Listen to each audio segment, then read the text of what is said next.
মাহাৰ ঘৰত আৰু বহুত দিন থকাৰ পিছত আজি আৰু আহি ভাল আছোঁ দিয়ক, যিহেতু অলপমান অসুখো ভাল পাইছোঁ। আৰু আমাৰ ইচ্ছু বহি আছে আৰু সেই ভাগিনী মই ওলছোঁ দিয়ক আৰু লাহে লাহে।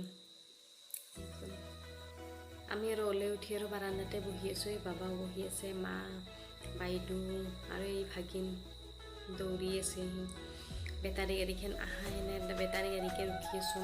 মা মই তাৰমানে মায়ে মোক থ'ব আহিব, যিহেতু বহুত দিন থাকলোঁ একলা পঠাই দিব বহি আপি। বহুত অপেক্ষাৰ অন্তত বেটাৰী গাড়ীখন আহিল দিয়ক।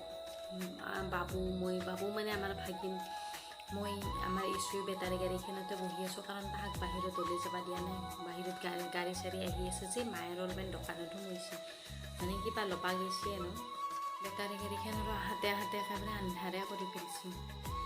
তাৰপিছত আৰু আন্ধাৰ হ'লেওতো যিহেতু আহিম বুলি কৈছিলোঁ, আহিব লাগিবই। বেটাৰী গাড়ীও যিহেতু ভাড়া কৰিছে বাবাই, সেইকাৰণে ৰাতি হ'লেও আহিলেও দিয়ক। বেটাৰী গাড়ীৰ ড্ৰাইভাৰজনে মানে গৰু চৰু বান্ধিহে আহিছে আমাক থবা। মই আৰু ভাবছোঁ হ'ব দিয়ক, ঘৰতহে যাম, অলপমান দেৰিকৈ গ'লেও কথা নাই।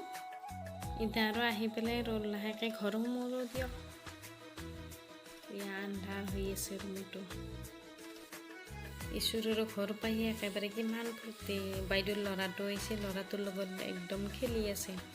ইমান যে ভাল পাইছে তাইও ইমান দিনৰ মূৰত। আৰু ময়ো সোমালোঁ দিয়ক নিজৰ ৰুমত। বহুত দিনৰ মূৰত নিজৰ ৰুমটোত সোমালে বহুত ভাল লাগে। ইফালে আৰু বাবু আৰু ইছুই চিপছ খাই আছে দুয়োটাই। মই আৰু কাপোৰখিনি সলাই লৈ তাৰপিছত ভিডিঅ'টো এডিটিং কৰাই নহ'ল, তাৰমানে ৰাতি হৈ গ'ল। ভিডিঅ'টো যদি চাই ভাল লাগে প্লিজ লাইক শ্বেয়াৰ ছাবস্ক্ৰাইব কৰিব। Bye bye.